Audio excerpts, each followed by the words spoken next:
ஒரு சொட்டு கண்ணீர் வேணுங்க. எதற்கு தெரியுமா?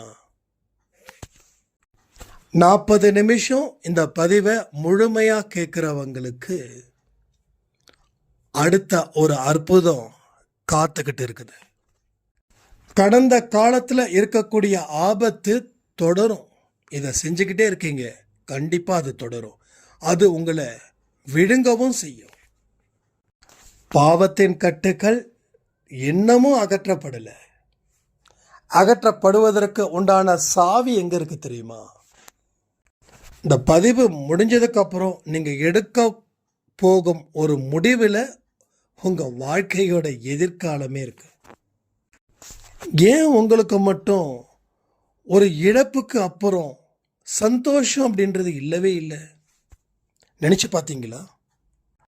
சாயப்பா இந்துவா முஸ்லீமா? எதற்காக இந்த அவதாரம் எடுத்தாரு? அன்பே சாய் குடும்பத்தில் இருக்கக்கூடிய குழந்தைங்க எந்த வேறுபாட்டையும் பார்க்கவே கூடாது. பார்த்தால் என்ன நடக்கும் தெரியுமா? நீங்கள் நினைச்சிங்கன்னா எதிர்காலம் சிறப்பாக இருக்கும். ஆனால் நினைக்க தடையாக இருப்பது இந்த விதமான கர்மங்களே. என்னைக்கும் உங்கள் கர்மா சாயப்பாவுடைய காலடியில் கிடக்கணும். உங்க கர்மாக்களால சாயப்பா மௌனம் காத்து கொண்டிருக்கிறார். ஒரு சாதாரணமான உண்மையை கூட உங்களால புரிஞ்சுக்க முடியல.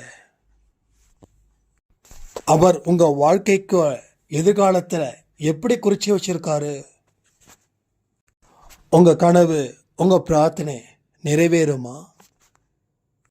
எல்லாவற்றிற்கும் இந்த பதிவு ஒரு கிரீடம் போல உங்களுக்கு அமைய போகுது. உங்கள் அன்பு உள்ளங்களுக்கு, கஷ்டப்படக்கூடியவர்களுக்கு இந்த பதிவை நிச்சயமாக ஷேர் பண்ணுங்க. அவங்க வாழ்க்கை மாறட்டும். அது உங்களுக்கு ஆசீர்வாதமாக அமையட்டும்.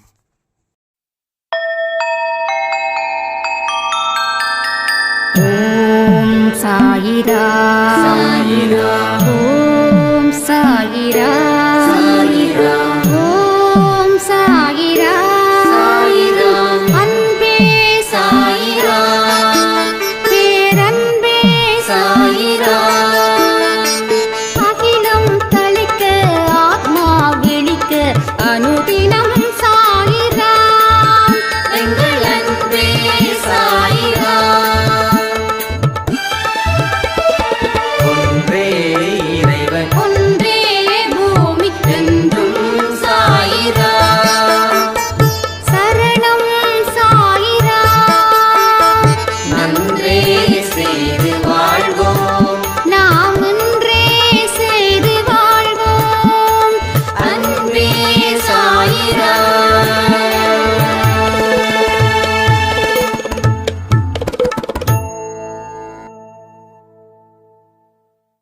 சாய்ராம். என் உயிரின் உயிரானவர்களே, நல்ல செய்தி உங்களுக்கு சீக்கிரம் வரும். உங்க வாழ்க்கையில் இருக்கக்கூடிய மேடு பள்ளங்களை நம்ம சாயப்பா சரி செய்ய துவங்கிவிட்டார். இனி ஒவ்வொரு நாளும் உங்களுக்கு ஆனந்தத்தையும் பேரானந்தத்தையும் நிம்மதியையும் சந்தோஷத்தையும் தரக்கூடிய நாட்களாக நம் சாயப்பா மாற்றி தீருவார். எத்தனையோ கஷ்டங்கள். இனி என்னோட குழந்தை எந்த இடத்துலையும் கஷ்டப்படக்கூடாது, காயப்படக்கூடாதுன்னு அவர் மனசுல நாம விதைச்சிட்டோம். இந்த பயிற்சி ஒரு பெரிய வேகத்தையும் நம்பிக்கையும் எனக்கு கொடுக்குது. ஒரே நேரத்தில் பலவிதமான சந்தோஷமும் மகிழ்ச்சியும் ஒரு மனுஷனுக்கு வந்தா எப்படி இருக்குமோ அதுபோல எனக்கு இந்த பயிற்சி தொடங்கின நாள்ல இருந்து இப்ப வரைக்கும் அந்த மாதிரி எண்ணங்கள் எனக்கு வெளிப்படுது அப்படின்னு ஒரு சாய்ராம் சொல்லியிருந்தாங்க. நல்ல மனசுக்கு எல்லாமே கூடும். நீங்க எவ்வளவுதான் வேதனையில அழுதாலும் அந்த அழுக நாம நினைக்கிறோம் வீணா போகுதுன்னு. ஆனா வீணாதான் போச்சு. வீணா போனதுன்னு நினைச்சது உண்மை. ஆனா வீணாவும் போச்சு. ஆனா இனி அழுக வீணா போகாது. மழை நிறைய பெஞ்சா மழை தண்ணி எங்கெங்க போகும்? ஆற்றுக்கு போகும், ஆற்றுலேருந்து கடலுக்கு போகும் இல்லையா? எல்லா நீரும் கடலில் கலக்கிறது போல, எல்லா நீரும் ஆற்றில் கலக்கிறது போல. இப்போ இந்த மழை நீர் எங்கேயும் கலந்துடக்கூடாது, எனக்குள்ள வேணும்னா நம்ம என்ன பண்ணணும்? மழை நீரை சேகரிப்பதற்கு என்னென்ன வழிகள் இருக்கோ சேகரிக்கலாம். சரிதானே? அதே போல எத்தனையோ வேதனையால கண்களில் இருந்து அழுத கண்ணீர் வீணா போச்சு. ஆனா இனி வீணா போகாது. எல்லாமே ஒரு பாத்திரத்தில் சேமித்து வைக்கப்படும். அப்போ இனி ஒரு சொட்டு கண்ணீரும் உங்க வாழ்க்கைக்கு புண்ணியமா போகும், வெற்றியா போகும், ஒரு கம்பீரமான வாழ்க்கையை வாழ்வதற்கு அடித்தளமா அமைச்சு கொடுக்கும். உங்க குடும்பத்தில் எத்தனையோ பிரச்சனைகள் உங்களை மதிக்காம இருக்கிறதால உங்களுக்கு பெரிய மன அழுத்தம், உங்க மேல பாசம் காட்டாம இருக்கிறதால உங்களுக்கு ஒரு பெரிய மன அழுத்தம், உங்க மேல அக்கறை இல்லை அதனால உங்களுக்கு பெரிய கஷ்டம், எல்லாற்றுக்கும் உங்க அழுகை காரணமா அமைஞ்சிருக்குது. பட் இனி அந்த நிலை உங்களுக்கு இல்லை. ஏன்னா அதை அத்தனையும் சரி பண்ண கடவுள் அமர்ந்து கொண்டு இருக்கிறார் உங்கள் முன். உங்களுக்கு அழுக வருதா? அழுதுடுங்க, அழுதுருங்க. அழுகைய மனசுல வைக்க வேண்டாம், அழுதுருங்க. ஏன்னா இனி விடக்கூடிய கண்ணீர் எங்க போய் விடுதுன்னா அவருடைய பாதத்தில் நனைக்குது, அவரோட பாதத்தில் நனைக்குது. உங்களுக்கு அழுக வந்தா மட்டும் அழுகுங்க. அதுக்காக அழுதுதான் பலனை கிடைக்கும் அப்படின்னு நினைச்சு பண்ண வேண்டாம். இயல்பாகவே உங்களுக்கு அழுக வந்துச்சுன்னா அழுதுருங்க. அந்த அழுகையில அந்த அழுகை கண்ணீர் இருக்கு பாருங்க, அந்த கண்ணீரை சாயப்பாவோட பாதத்தில் தொடச்சிடுங்க. உண்மையா சொல்றேன், உண்மையா சொல்றேன். நம்மளுடைய ஒவ்வொரு அழுகையையும் கடவுள் கூர்ந்து கவனிக்கிறாரு. எதுக்கு? சந்தோஷப்படுறாரா? இல்லை. என்னுடைய குழந்தையோட அழுகையின் கண்ணீர் என்னுடைய கால்களின் பாதத்தில் நனைச்சது. என்னோட குழந்தைங்களுக்கு தேவையான அத்தனை விஷயத்தையும் நான் செஞ்சு தராம இருக்க போறது இல்லை. பயிற்சி முடியட்டும், ருத்ர தாண்டவ பயிற்சி முடியட்டும். என் குழந்தைங்களுக்கு நான் கொடுக்க போற ஒவ்வொரு விஷயமும் எந்த ஜென்மத்தில் மட்டும் இல்லை, எந்த ஜென்மத்தில் மனுஷனா பிறக்கிறாங்களோ அத்தனை ஜென்மத்திலையும் அவங்க மறக்க முடியாத அளவுக்கு அதை நான் செய்வேன் அப்படின்னு சொல்லி உறுதிப்படுத்துறாரு. இது எல்லாமே உண்மையா நடக்குது.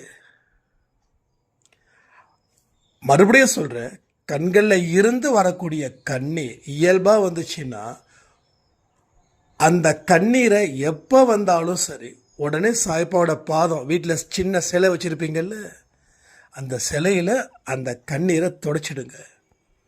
இல்லை சிலை இல்லை, என் வீட்டில் ஃபோட்டோ தான் இருக்குதுன்னா ஃபோட்டோவில் சாய்ப்பாவோட பாதம் இருக்குல்ல, அங்கே வச்சிருங்க. அப்போ அதனுடைய பலன் இருக்கே வேற மாதிரி இருக்கும். நம்ம மனப்பூர்வமா சில விஷயத்த செய்யறோம், மனப்பூர்வமா அழுக வரும். என்னதான் நம்ம வாழ்க்கையில வெற்றி வந்தாலும், நான் சொல்லட்டுமா, என்னோட லைஃப்ல இதுக்கு முன்னாடி பல கஷ்டத்தை அனுபவிச்சிருப்பேன்ல. அனுபவிச்சிருக்கும் போது அது என்னைக்கும் மறக்காது. சுடுகாட்டுக்கு போற வரைக்கும் அது மறக்கவே முடியாது. ஒரு நாட்டுக்கே ராஜாவா அவன் இருந்தாலும், அவன் வெற்றி மேல வெற்றிய குவிச்சாலும், அவனுக்கு இல்லை அப்படின்ற ஒரு நிலை வந்தாலும், அவன் வாழ்க்கையில் அடிப்பட்டதை ஒரு கணம் நினைச்சு பார்த்தானா அவன் கண்களில் இருந்து பொல பொல பொலன் கண்ணீர் கொட்டும். அதே போல எனக்கு நிறைய கொட்டும். வாழ்க்கையில் பட்ட கஷ்டம், வாழ்க்கையில் பட்ட அவமானம், எல்லா சொந்தங்களும் தூக்கி விடாம இது பண்ணது, நம்மளை அசிங்கப்படுத்தினது, ஒருத்தவங்களை ரொம்ப டீப்பாக நம்பியிருப்போம், அவனும் அவன் புத்தியை காட்டிடுவான். ஸோ எல்லாமே ஒரே நேரத்தில் ஒரு இக்கட்டான சூழ்நிலையில் நம்ம தனிச்சு விட்டு இருக்கக்கூடிய காலத்தை இப்போ நீங்கள் நினைச்சாலும் உங்கள் கண்களில் கண்ணீர் கொட்டும், டெஃபினட்டாக கொட்டும். எத்தனையோ இழப்புகளை நினைச்சு பார்த்தாலும் அந்த கண்ணீர் கொட்டும். ஒரு காலத்தில் சந்தோஷமா வாழ்ந்த வாழ்க்கையில இன்னைக்கு வெறுமனே இருக்கிறத நினைச்சாலும் கண்ணீர் கொட்டும். அப்போ எத்தனை பேர் உங்களை சூழ்ந்து நின்று உங்களுக்கு சந்தோஷத்தை கொடுத்தாலும் நீங்க தனிமையில இருக்கும்போது பல விஷயத்தை யோசிக்கும் போது உங்க கண்களில் இருந்து கண்ணீர் கொட்டும். ஏன்னா எதையும் மறக்க முடியாது, மறக்கவே முடியாது. மறக்கிறேன்னு சொல்லலாம், ஆனால் மறக்க முடியுதா? ரியலாக மறக்க முடியாது. அது வாழ்க்கையில் முன்னேற்றத்தை தடுக்காத வரைக்கும் பிரச்சனை இல்லை, முன்னேற்றத்தை தடுத்துச்சுன்னா அது பிரச்சனைங்க ஆகிடும். ஏன்னா கடந்த காலத்தில் உட்காந்துக்கிட்டு இருக்கிறதுல எந்த லாபமும் இல்லையே. அன்னைக்கு நடந்துச்சு, நடந்தது, முடிஞ்சது. இனி நடக்க போகிறது இல்லை. இனி நடக்க போக வேண்டியது எதிர்காலம்தான். அதை பேஸ் பண்ணி நம்ம நிகழ்காலத்தில் வாழணும். இல்லை, நிகழ்காலத்தில் தானே வாழ சொல்கிறாங்க கடவுள். நம்ம சாய்ப்பா என்ன சொல்றாரு? நிகழ்காலத்தில் வாழு, எதிர்காலத்தை நினைச்சு பயப்படாது, கடந்த காலத்தில் இருந்து மீண்டு வா. இந்த நிமிடம் தான் உன்னோட சொத்து, உன் சொந்தம் எல்லாமே இந்த நிமிடம் தான். அடுத்த நிமிடத்தை பற்றி நீ கவலைப்படாத, கடவுள் இருக்கிறாரு. உன் வயிறு காஞ்சிருந்தாலும் கடவுளே பொறுப்பு, உன் வயிறு நிறைஞ்சிருந்தாலும் கடவுளே பொறுப்பு. எல்லாத்துக்கும் கடவுளுக்கு நன்றி சொல்லு. உன் வயிறு காஞ்சி இருந்தா கூட உனக்கு அதனால பெருசா பாதிப்பு ஒன்றும் இல்லை. வயிறு காஞ்சி போயிருந்தா கூட அதனால பெருசா பாதிப்பு இல்லை. எப்போ எல்லாமே கடவுளே பொறுப்பாகிறாரே அப்படின்னு நாம மனப்பூர்வமா நினைச்சு வாழ்க்கை வாழும்போது, எஸ், துன்பங்கள் கூட உன்னை துன்பமாக்கப்படுவது இல்லை, துன்பங்கள் கூட உன்னை துன்பமா மாற்ற போவது இல்லை. அப்போ அந்த துன்பம் ஒன்று இருக்குதான்னு உனக்கு தெரியாதது போல அந்த துன்பம் உன் கூட இருக்கும். அது உன்னை ஒன்றும் செய்யாது. நிறைய பேரோட பிரார்த்தனை என்ன தெரியுமா? துன்பங்கள் இருக்கக்கூடாது, துன்பங்கள் இல்லாத பெரு வாழ்க்கை வாழணும். இது எல்லா மனுஷனுடைய கேட்கக்கூடிய குணம். நீங்க கேட்கறது தப்பு இல்லை. ஆனா வானத்துல இருந்து நான் குதிக்கணும், கீழே அடிபடக்கூடாதுன்னு கடவுள்கிட்ட கேட்கறது போல அப்படிப்பட்ட ஒரு வேண்டுதல் உங்களால் வைக்க முடியுமா? நான் 100வது மாடியில இருந்து கீழே குதிக்க போறேன் கடவுளே, எனக்கு கை கால் அடிபடக்கூடாது, உயிர் போகக்கூடாது, எலும்பு உறையக்கூடாது, தலை அடிபடக்கூடாது, ஒரு சின்ன சேதம் கூட என் உடலில் வரக்கூடாது அப்படின்னு நீங்கள் ப்ரே பண்ண முடியுமான்னு? அப்படி ப்ரே பண்ண முடியுமா? அப்படி ப்ரே பண்ணிட்டு நீங்கள் போய் குதிப்பீங்களா? சரி, நீங்கள் ப்ரே பண்ணுறீங்க, ஒரு வாதத்துக்கு வச்சுப்போம், உங்களால் குதிக்க முடியுமா? சொல்லுங்கள், குதிக்க முடியாதுல்ல. அது போல தான் துன்பமில்லாத ஒரு வாழ்க்கையை கொடு அப்படின்னு கேட்கறது, வானத்தில் இருந்து நான் குதிக்க போகிறேன்னு சொல்கிறது ரெண்டு ஒன்று. அப்போ என்ன கேட்கணும்? துன்பம் ஓரமாக இருக்கட்டும், அந்த துன்பத்தால் நான் பாதிக்கப்படக்கூடாது, துன்பத்தால் மனசு உடைஞ்சு போயிடக்கூடாது கடவுளேன்னு சொல்லுங்க. கடவுள் 2 கரங்களை கொண்டு உங்களை அணைப்பார். ஏன்னா உண்மையை புரிஞ்சுக்கிட்டோம், வாழ்க்கை பற்றி இருக்கக்கூடிய சுவாரஸ்யத்தை தெரிஞ்சுக்கிட்டோம், வாழ்க்கை எப்படிப்பட்டதாக இருக்க போகுதுன்றதையும் புரிஞ்சுக்கிட்டோம். இப்படி புரிஞ்சுக்கிட்டு அவர்கிட்ட பிரார்த்தனை பண்ணும்போது நீங்கள் கிட்டத்தட்ட 60% தெளிவாக இருக்கீங்கன்னு அர்த்தம். பட் இதற்கு மாற்றா நீங்கள் பிரார்த்தனை பண்ணீங்கன்னா 6% கூட தெளிவில்லாத மனநிலையில் நீங்கள் இருக்கீங்கன்னு அர்த்தம். அப்போ உலகத்தில் இருக்கக்கூடிய அத்தனை மக்களும் இப்படிப்பட்ட வேண்டுதலை வைக்கிறாங்கன்னா அவங்க 10% தான் தெளிவான மக்களாக இருக்காங்க. மீதி 90% கிட்டத்தட்ட வானத்துக்கும் பூமிக்கும் இருக்கக்கூடிய தூரம், வாழ்க்கையோட நிஜத்தை புரிஞ்சுக்க முடியாமல் நிறைய பேர் இருக்கிறாங்க. ஸோ நிஜத்தை புரிஞ்சுக்கோங்க. நிஜம்தான் உண்மை, நிஜம் பொய் இல்லை, நிஜம்தான் உண்மை. உண்மைக்கு பலம் இருக்குது, உண்மை கசக்கும், உண்மை லேட்டாக வேலை செய்யும் ஆனால் சக்ஸஸ்ஃபுல்லாக மாற்றும். பொய் சட்டுன்னு வேலை செய்யும் ஆனால் ஏடாகுலமாக மாட்டி விட்டுடும். தப்பிக்க முடியாது, தப்பிக்க முடியாது. கதறனா கூட யாரும் கண்டுக்க மாட்டாங்க. ஸோ நம்ம வாழ்க்கையில் நிறைய அனுபவத்தை கடவுள் கொடுத்துருக்காரு. கடவுள் ஒவ்வொரு மனுஷனுக்கும் ஒவ்வொரு விதமான எக்ஸ்பீரியன்ஸை கொடுத்துருக்காரு. அந்த எக்ஸ்பீரியன்ஸ் படி மனுஷன் அதை சரியாக பயன்படுத்திக்கிட்டான் அப்படின்னா அவன் நல்ல வாழ்க்கையை வாழுவான். அவனுக்கு கர்மாக்கள் கூட அடங்கி போகும். இப்போ அனுபவத்தை கொடுத்தும் நீ இன்னும் வாழலைன்னா கர்மா ஒன்றை ஏய்ச்சிடும். ஆனால் அனுபவத்தை, கடவுளை, வாழ்க்கை அத்தனையும் ஓரளவுக்காவது நீ புரிஞ்சுக்க முயற்சி பண்ணு. உன் கர்மா சாயப்பாவோட காலடியில் கிடக்கும். அப்போ சாயப்பாவோட காலடியில் உங்கள் கர்மா கிடக்குதுன்னா பிரச்சனையே இல்லை. ஆனால் சாயப்பாவுக்கு எதிர் நின்னாதான் அது பிரச்சனை. கர்மாவும் சாயப்பாவும் சேர்ந்து பேசிக்கக்கூடிய விஷயத்தை நான் அடிக்கடி மேட்ச் பண்ணுவேன். அப்போது கடவுள் வாதிடுவார், நம்ம சாயப்பா என்னோட குழந்தை விட்டுடுன்னு. அப்போ கர்மா சொல்லுவோம், நியாயத்துக்கு கட்டுப்பட்டவராக இருக்கிறீங்களே, இவ்வளவு விஷயம் அநியாயம் பண்ணியிருக்காங்களே, நான் விட முடியுமா? இப்போ வரைக்கும் அவங்களுடைய எண்ணங்கள் இப்படி தானே இருக்குது, நான் எப்படி இவங்களை விட முடியும்? எப்படி மன்னிக்க முடியும்? எப்படி தண்டிக்காமல் இருக்க முடியும்? இப்போ சாயப்பாவால் மௌனம்தான் சாதிக்க முடியும். ஏன்னா நீதிக்கும் நேர்மைக்கும் கட்டுப்பட்டவர் தானே கடவுள், கட்டுப்பட்டவர் தானே கடவுள். அப்போது அந்த இடத்துல அவர் அமைதியை தவிர வேற என்ன செஞ்சிட முடியும்? வேற எதுவுமே அவரால் செய்ய முடியாதே, வேற எதுவுமே அவரால் செய்ய முடியாது. அப்போ நாம் இதை யோசிக்கணுமா இல்லை வேற யோசிக்கணுமா? கமெண்ட் பண்ணுறீங்களா? அப்போது கர்மாக்கள் அவருடைய காலடியில் கிடக்கணும் அப்படின்னா நீங்கள் ஆரம்பிக்கக்கூடிய விஷயம் ஒரு வாழ்க்கையை பற்றி உண்மையான புரிதல். உண்மையான புரிதல், பொய்யான புரிதல் இல்லை, உண்மையான புரிதல். உங்கள் சௌகரியத்துக்கு நீங்கள் புரிஞ்சிக்க கூடாது. என்னுடைய சௌகரியத்துக்கு நான் என் வாழ்க்கையோட பாதையை மாற்றிக்க கூடாது. அதாவது என்னமோ ஒரு விஷயத்தை நினச்சிட்டு இருப்போம். அப்போது ஏதோ ஒரு விஷயம் எங்கேயோ யாரோ சொல்லுவாங்க, உடனே அது எனக்காக சொல்லப்பட்டது அப்படின்னு நினச்சிக்க கூடாது. அதுதான் நம்ம சௌகரியத்துக்கு ஏற்றது போல மாற்றிக்கிறது. என்கிட்ட நிறைய சாய்ராம் சொல்லுவாங்க, சாயப்பாட விருப்பத்தின்படி தான் இது நடந்தது, ஆனால் சாயப்பா என் வாழ்க்கையில் ஏன் இவ்வளவு பெரிய ஒரு சோகத்தை கொடுக்கணும் அப்படின்னு கேட்குறதுல தப்பு இல்லை, கேட்குறது தப்பு இல்லை. நீங்கள் சரியாக கேட்குறீங்களோ இல்லை தப்பாக கேட்குறீங்களோ அது பிரச்சனை இல்லை. ஆனால் ஒரு விஷயம், அவர் தான் இதை கொடுத்தாருன்னு நீங்கள் எதை வச்சு உறுதிப்படுத்துனீங்க?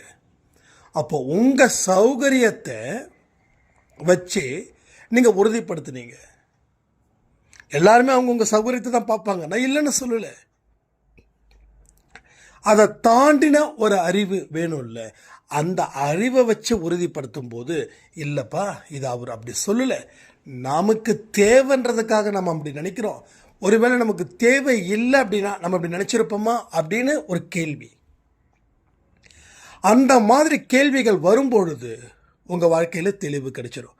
அப்போது சாயப்பா என்ன பண்ணுவாருன்னா, உங்களோட ஆழ்ந்த மனசில் இருக்கக்கூடிய பிரம்மாண்டமான அருமையான அற்புதமான எண்ணங்கள், அப்போது அவருடைய எண்ணங்களும் அந்த எண்ணங்களும் கூடி வரும்போது உங்கள் வாழ்க்கையில் அவர் எந்த வழியை ஏற்படுத்தி இருக்கிறாரோ அந்த வழியில் ட்ராவல் பண்ண சொல்லுவார். அப்போது கர்மா இவர் முன்னாடி வரவே வராது. எல்லாமே சரியாக இருக்கும்போது கர்மா எதுக்கு வரணும்? அப்போ இவர் கர்மாவை பார்க்க வேண்டிய அவசியமும் இல்லை, கர்மா இவரை பார்க்க வேண்டிய அவசியமும் இல்லை.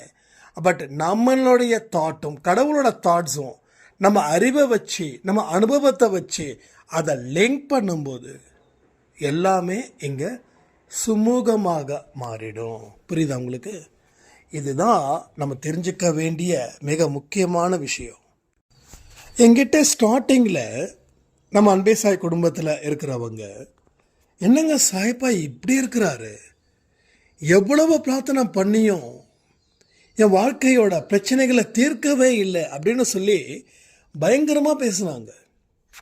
ஆனால் இப்போவோ அவங்க நல்லா புரிஞ்சுக்கிட்டாங்க. சாய்ப்பா உண்மையிலே கிரேட்டுங்க. ஒரு சாய்ராம் வந்து ஐ திங்க் 1 இயராக நம்ம அன்பே சாய் குடும்பத்தில் இருக்காங்கன்னு நினைக்கிறேன். அவங்க என்கிட்ட சொன்ன வார்த்தை, ஆரம்பத்தில் ஒரு விதமான டென்ஷன், விரக்தி, வெறுப்பு. என் குடும்பத்தில் இருக்கிறவங்க அத்தனை பேரும் நல்லா இருக்காங்க, ஆனால் என்னால் மட்டும் அப்படிப்பட்ட வாழ்க்கை வாழ முடியல.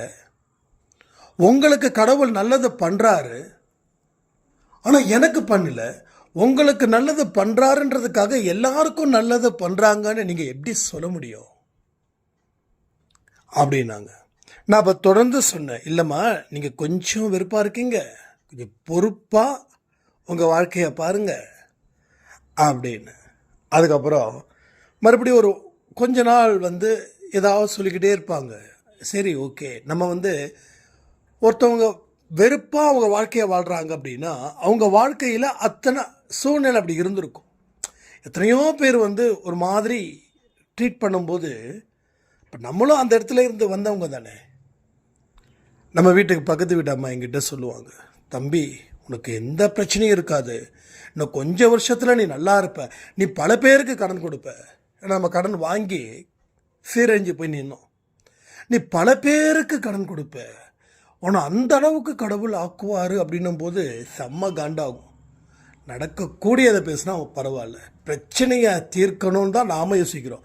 ஆனால் நீ கடன் கொடுக்குற, என் கடனை எப்போ தீருது, நான் எப்போ சம்பாதிக்கிறது, நான் எப்போ கடன் கொடுக்க முடியும், எனக்கு தேவையானதை முதல்ல நான் கடனை அடைக்கணும். அதுவே ஒரு யுகம் ஆக போகுது, ஆகும். அடுத்தது அந்த கடனை தீர்க்கிறதே ஒரு பெரிய விஷயம். அதுக்கப்புறம் சம்பாதிக்கணும், சம்பாதிச்சு எனக்கு தேவையான அத்தனை பொருளையும் நான் வாங்கணும், அது இன்னொரு யுகம். மூணாவதாக தான் நான் கடன் கொடுக்க முடியும். அப்போ யோசிச்சு பாருங்களேன், அப்போ எனக்கு கோவம் வருமா வராது? அப்போது எனக்கு ஒரு அம்மா சொன்னதால் அந்த அம்மா மேலே கோவம் வந்தது. அப்போது நான் உங்ககிட்ட சொல்லும்போது கோவம் வரதானே செய்யும்.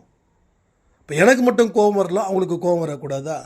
சரி, ஓகே, அவங்க ஒரு வெறுப்பு, எனக்கும் அந்த அம்மாவுக்கு வெறுப்பு கிடையாது, இப்போ எனக்கும் நம்ம அன்பே சாய் குடும்பத்துக்கு வெறுப்பு கிடையாது. அப்போ அவங்களுடைய சூழ்நிலையை அவங்களுக்கு புரிஞ்சுக்கிட்ட விதத்தில் சொன்னாங்க.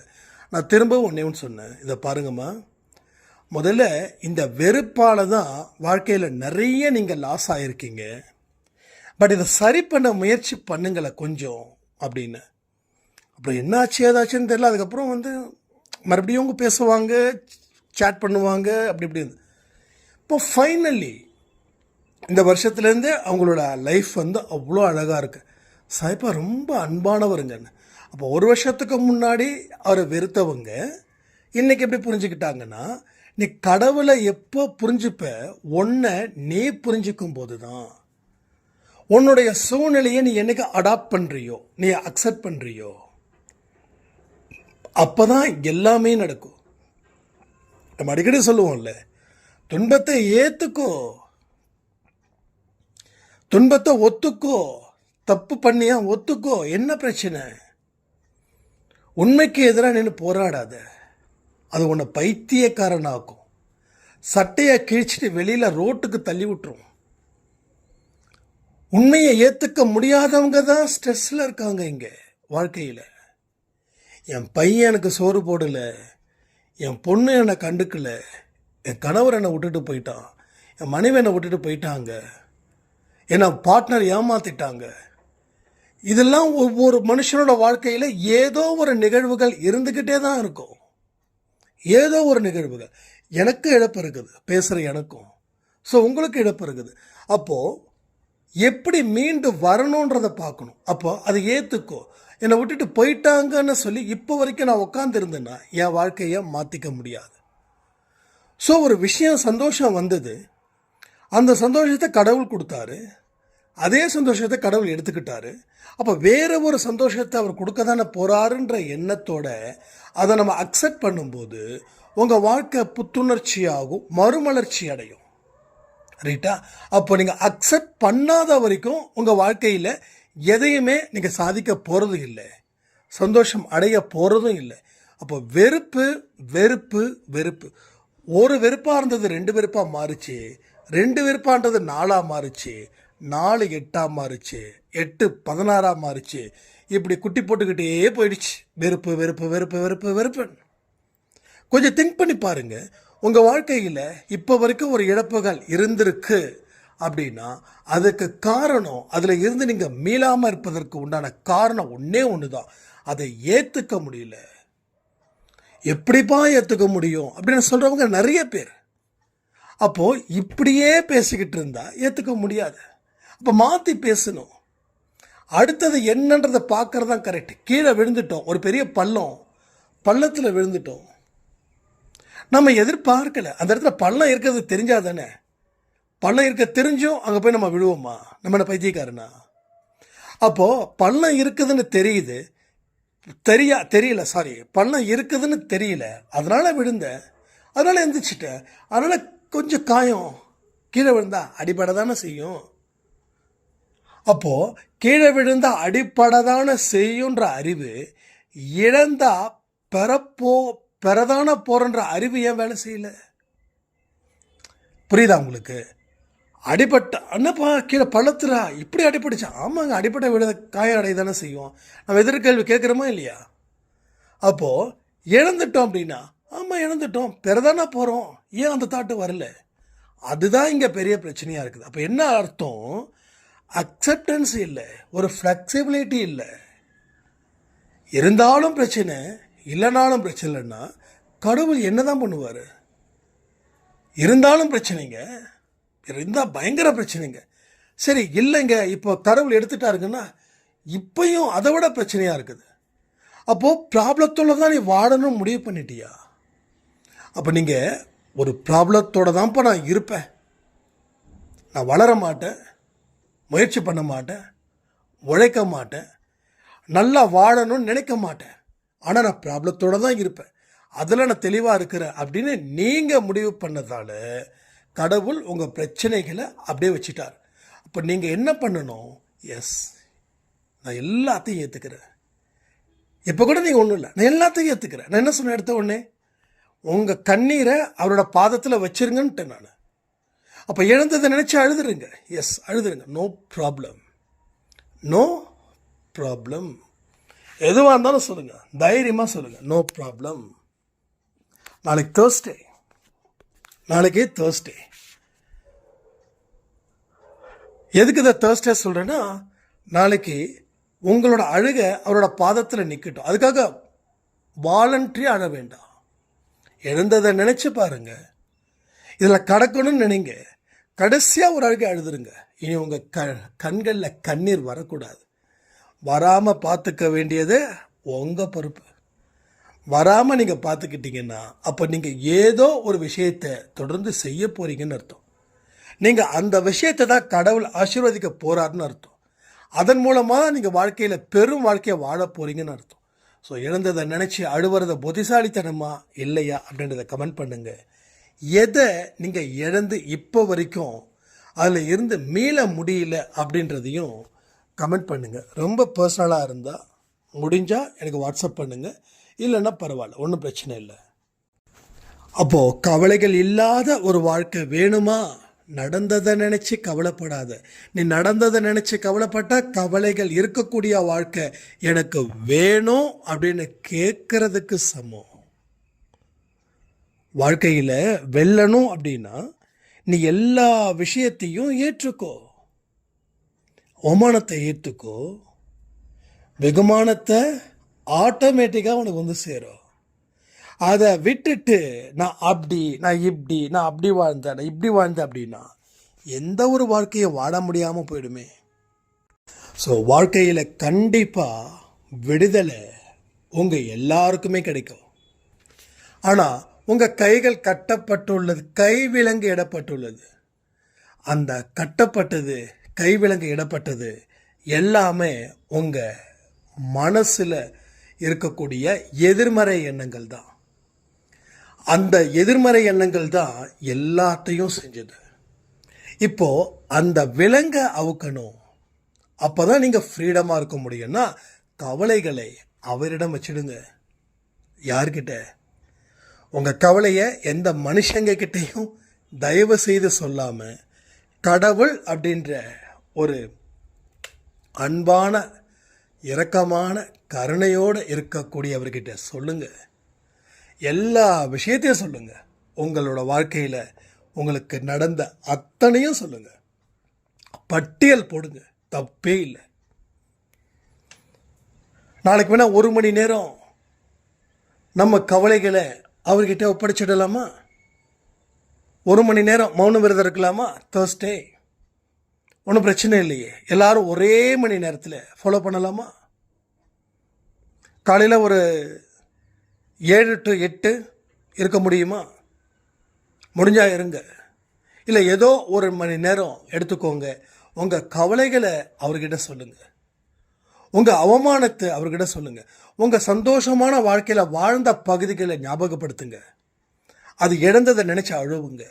உங்கள் கண்ணீரை அவருடைய பாதத்தில் நாளைக்கு வைங்க. ஆனால் ஏதோ 1 மணி நேரம். ஏன்னா திடீர்னு ஒரு ப்ரோக்ராம் பண்ணுறோம். நாளைக்கு 6 to 7னா உங்களுக்கு ஏதோ கமிட்மெண்ட் இருக்கும். 8 to 9னா வேற ஒருத்தங்களுக்கு கமிட்மெண்ட் இருக்கும். ஸோ நாளைக்கு காலையில் எந்த நேரமாக இருக்கட்டும், காலையில் 4 மணிக்கு செய்ய வேண்டிய அத்தனை வேலைக்கு முடிச்சதுக்கப்புறம் 1 hour நீங்கள் எடுத்துக்கோங்க. அதை எடுத்துக்கிட்டு செயல்படுத்துங்க.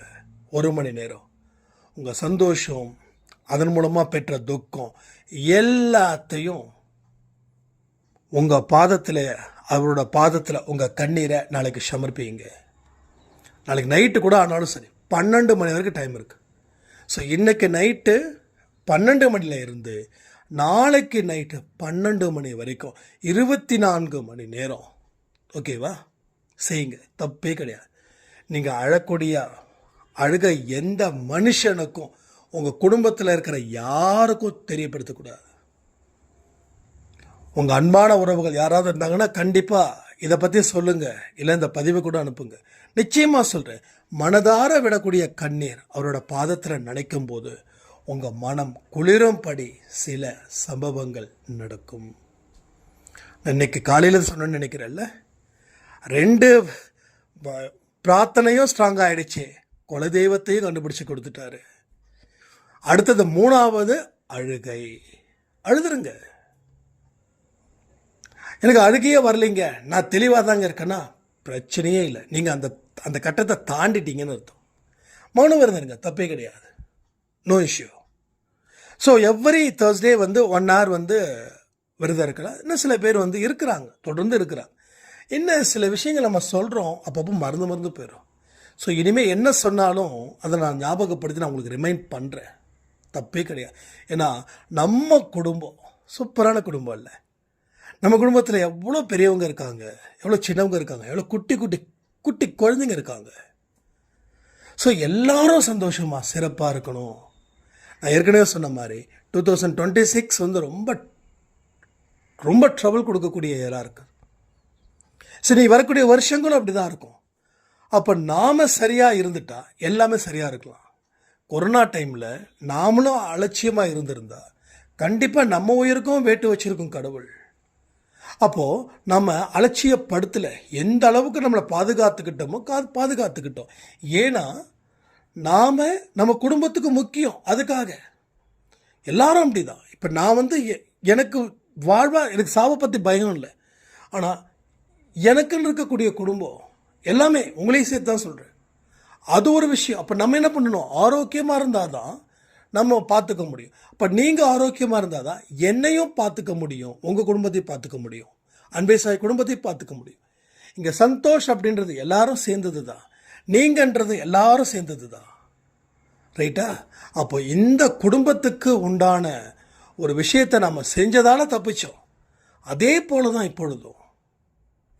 எந்த பயமும் வேண்டாம். பட் ஒரு விஷயத்தை மட்டும் புரிஞ்சுக்கோங்க, உன்னை இழந்தாதான் இன்னொன்று பெற முடியும். நீங்கள் இழந்ததை நினச்சிக்கிட்டே இருந்தால் இன்னொன்று பெற முடியாது. உன்னை இழக்கணும். நீ இழக்கிறது கரெக்டு. இப்போ தப்புன்னு உனக்கு தெரியும். ஏன்னா நீ எதையும் பெறலை. பட் நீ பெறும்போது தான் தெரியும், ஓ இதுக்கு தான் நான் இழந்தமான்னு. ஸோ அது மாதிரி நான் இழந்ததுக்கு நிறைய கடவுள்கிட்ட நன்றி சொல்கிறேன். நான் வந்து உங்கள் முன்னாடி நடிக்கணும் அப்படின்ற அவசியம் கிடையாது. அதுக்காக நான் ப்ராமிஸ் பண்ண வேண்டிய அவசியமும் கிடையாது. நான் ப்ராமிஸ் பண்ண போகிறதும் இல்லை இனிமேல். ஏன்னா ஒரு கனவு இன்னும் அடிக்கடி ப்ராமிஸ் பண்ணிகிட்டே இருக்கிற, பண்ணக்கூடாதுன்னு சொல்கிற, நீ பண்ணுறியே அப்படின்ற மாதிரி ஒரு குரல். அது என்றைக்கோ கேட்டது, மறந்துருச்சு இது சொல்கிறதுக்கு. அதனால் நான் வந்து ப்ராமிஸ் பண்ண மாட்டேன். ப்ராமிஸ் சொல்ல வேண்டிய அவசியம் இங்கே உங்களுக்கும் இல்லை, எனக்கும் இல்லை. நம்பிக்கை தான் நான் வாழ்க்கை. அப்போ நான் இழந்ததுக்கு பல கோடி நன்மைகளை கடவுள் எனக்கு செஞ்சுருக்கார். ஏன்னா பெற்றது ஜாஸ்தி. ஒருவேளை அதை இழக்கலைன்னா இதை பெற்றிருக்க முடியாது. சரி, அதை இழக்காமல் இருந்திருந்தா நான் நிம்மதியாக வாழ்ந்திருப்பேனா? இல்லையே, அதான பிரச்சனை. சந்தோஷமாக வாழ்ந்திருக்க முடியாது. அப்போ இழந்தது நல்லது. இழக்கலைன்னா இன்னும் மோசமாக போயிருக்கும் வாழ்க்கை. இழந்தது ரொம்ப நல்லது. ஏன்னா பெற்றது நிம்மதி, சந்தோஷம். இன்னும் நிறைய உறவுகளை திருப்திகரமாக நான் பெற்றேன். எத்தனையோ அக்கா, எத்தனையோ தங்கச்சி, எத்தனையோ அம்மா, எத்தனையோ அப்பா, எத்தனையோ தம்பிங்க. காலேஜ் படிக்கிற பசங்கள்லாம் அண்ணா அண்ணா அண்ணா அண்ணா அண்ணான்னு சொல்லி. நேற்று கூட ஒரு சாய்ப்பா வந்து முஸ்லீமா இல்லை ஹிந்துவா அப்படின்னு சொன்னாங்க. நல்ல வேலை தம்பின்னு சொல்லும்போது எனக்கு அந்த தம்பியோட ஞாபகம் வந்துருச்சு. தம்பி, ஒன்று மட்டும் புரிஞ்சுக்கோங்கப்பா, இந்து முஸ்லீம் ஒற்றுமையாக இருக்கணுன்றதுக்காக தான் சாய்ப்பா அவதாரம் எடுத்தாங்கன்னு சொல்லி சச்சரிதமில் இருக்குது. அதனால் அவர் முஸ்லீமும் கிடையாது, அவர் இந்துவும் கிடையாது. ரைட்டா? அதை பற்றி யோசிக்க வேண்டியதே இல்லை. ஆனால் அவர் வந்து ராமரோட அவதாரம், தத்தாத்திரேயரோட அவதாரம், கிருஷ்ணருடைய அவதாரம் அப்படின்னு சொல்லியிருக்காங்க.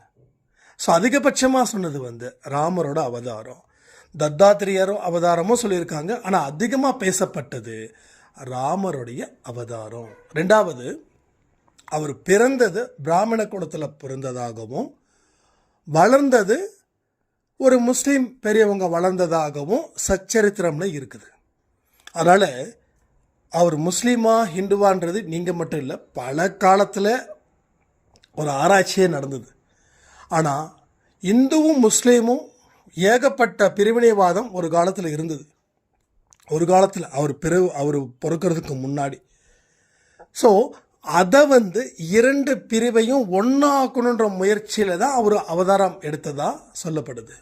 ஓகேவா? அதனால தான் அந்த சச்சரித்திரம் நீங்கள் படிச்சிங்கன்னா அந்த ராமநவமி டைமில் ஒரு பக்கம் முஸ்லீம் சம்மந்தப்பட்ட விழாவும் போகும், ஒரு பக்கம் ஹிந்து சம்மந்தப்பட்ட விழாவும் போகும். ரொம்ப அழகாக இருக்கும், ரொம்ப அற்புதமாக இருக்கும்.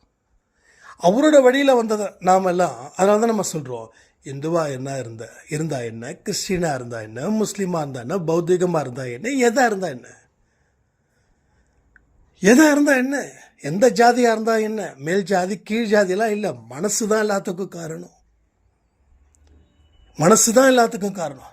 ஜாதியை பார்த்தா நீ மோசம் போயிடுவ, ஜாதியை பார்த்தா கடவுள் உன்கிட்ட வரமாட்டார். யாரையும் வெறுக்காத, அன்பு செலுத்து. அதற்குத்தான் அவர் அவதாரம் எடுத்தார். அப்போ அவர் சொல்கிறது போல் நாம் செய்ய ஆரம்பிச்சிட்டான்னா நம்ம வாழ்க்கையில் பல நல்ல விஷயங்கள் தொடர்ந்து நடக்குமே, ஏகப்பட்ட விஷயங்கள் நடக்குமே. ஸோ என்றைக்குமே ஒரு கடவுளை வணங்கும் போது அந்த கடவுளுடைய கரு என்னன்னு தெரிஞ்சுக்கணும். கருனா கருத்து, கருனா அந்த கரு இல்லை, கருத்து. இந்த கடவுளோட போதனைகள் தான் கருன்னு சொல்லுது. போதனைகள் என்ன, அட்வைசஸ் என்ன, அவங்களோட மார்க்கம் எப்படிப்பட்டது, இதையெல்லாம் தெரிஞ்சுக்கிட்டு நம்ம வணங்கும் போது இன்னும் பாசிட்டிவான ஆட்டிடியூட்ஸ் வரும். இல்லைன்னா என்னமோ இப்போ எல்லாரும் சாய்ப்பா எப்படி வணங்குறாங்க தெரியுமா? அன்பை சாய் குடும்பத்தை தாண்டி சொல்கிறேன். இப்போ அவரை கும்பிடுப்பா, வாரம் வாரம் வியாழக்கிழமை சாமி கும்பிடு, நிறைய வந்து பிரச்சனையை தீருதான். அவரோட போதனைலாம் ஒன்றும் தெரியாது. ஒன்றும் இல்லை, சாயப்பா கோயிலில் இருக்கிறவருக்கே தெரியல. நான் வந்து நேராக வியாழக்கிழமை அன்னைக்கு நானும் விஷ்ணு சாய்ராமும் போகிறோம். அவர் வந்து ஓரமாக நில்லுங்கன்றாரு. நான் சொல்கிறேன், இவ்வளோ நேரம் ஆகுங்களா, சரிங்க நாங்கள் சாப்பிட்டு வந்து சாயப்பா பார்க்குறோம் அப்படின்றோம். உடனே அவர் வந்து, தம்பி சாப்பிட்டுட்டுலாம் வரக்கூடாது, பார்த்துட்டு தான் அப்புறம் சாப்பிடணுன்ற. ஆனால் சச்சரித்திரம் என்ன சொல்லியிருக்குது, சாப்பாடு பசி இருந்தால் போய் சாப்பிட்டுட்டு வந்து என்ன மனப்பூர்வமாக தரிசனம் செய்யன்னு சொல்லிடுங்க. அப்போது எனக்கு அவர் சொல்லும்போது, இல்லைங்க பசிக்குது சாப்பிட்டு வந்துடுறேன், நான் ஆர்குமெண்ட் பண்ண விரும்பலை. அப்போ கோயிலில் இருக்கக்கூடியவருக்கே அவரோட போதனைகள் தெரியல. அவரும் மனுஷன்தான், நான் இல்லைன்னு சொல்லவே இல்லை. ஆனால் அந்த ஒரு கோயிலில் நம்ம இருக்கிறோம், அவருடைய போதனைகள் என்னன்னு தெரிஞ்சுக்கிட்டா இன்னும் வசதியாக இருக்கும்ல, அதுக்கு சொல்ல வரேன். நான் யாரையும் குறை சொல்ல நினைக்க வேண்டாம். பட் எந்த கடவுளை வணங்கினாலும் முழுசாக புரிஞ்சுக்கணும். அதுக்கு தான் அன்பே சாயில இவ்வளவு தூரம் நம்ம பேசுகிறோம். இந்த தீட்டு லேடிஸ் பீரியட்ஸ் ஆச்சுன்னா ஆரத்தி எடுக்க முடியாது, அதெல்லாம் ஒன்றுமே கிடையாது. இப்பயே சொல்லணும், வெளியில இருந்து வருவது தீட்டுகளே அல்ல, உள்ளே இருந்து வருவது தான் தீட்டு. உள்ளே இருந்து என்னது? பேராசை, சினம், காமம், கோபம், அகங்காரம், இந்த மாதிரி மோசமான புத்திகள் இருக்கே, அதுதான் தீட்டே தவிர வெளியிலேருந்து வர்றது தீட்டுக்களே இல்லை. அதனால் கடவுள் இந்துவா முஸ்லீமா நினைக்கிறதெல்லாம் வேண்டாம். பட் அவருடைய அந்த அவதாரத்தோட நோக்கம் அதுவாக இருந்துச்சு. இதை பற்றி கரெக்டாக டீட்டெயில்ஸ் இங்கே இருக்கிற அன்பே சாய் குடும்பத்தில் இருக்கிறவங்க சச்சரித்திரத்தில் ரொம்ப கரைச்சி குடிச்சிருக்கீங்க நிறைய பேர். ஸோ இந்த இந்துவா முஸ்லீமான்ற ஒரு கேள்விக்கு பதில் அழகாக ஹேமத் பந்த் சொல்லியிருப்பாங்க.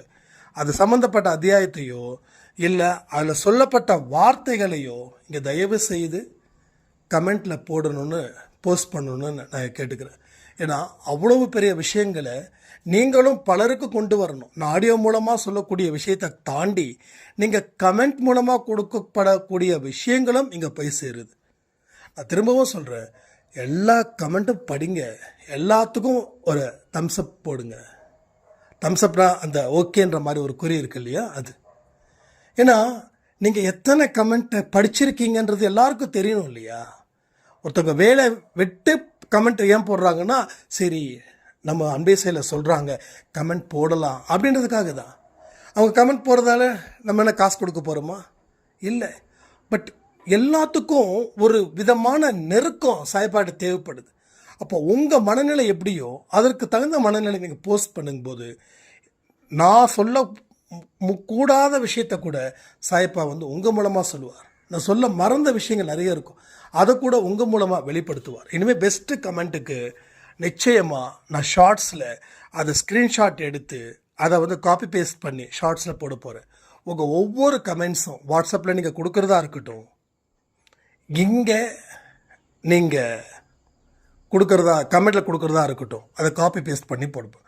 அதே போல் இன்றைக்கி காலையில் முத்து செல்வி சாய்ராம் அவங்க பேர், ஓகே, நான் முத்து லக்ஷ்மின்னு சொன்னேன், முத்து செல்வி சாய்ராம். அதை விவசாயத்தின் மேலே தீவிரமான பற்றா இருக்காங்க இல்லையா, அவங்க நேம் மன்னிக்கணும், முத்து செல்வி சாய்ராம். அந்த முத்து செல்வி சாய்ராமுக்காக நம்ம எல்லாரும் பிரார்த்தனை பண்ணிக்கலாம், சரிங்களா? ஸோ வாழ்க்கையில் வெல்வதற்கு உண்டான அத்தனை முயற்சிகளையும் உங்கள்கிட்ட இருக்குதுன்னு சொல்லி இந்த பதிவை நான் முடிக்கிறேன். ஜெய் சாய்ராம்.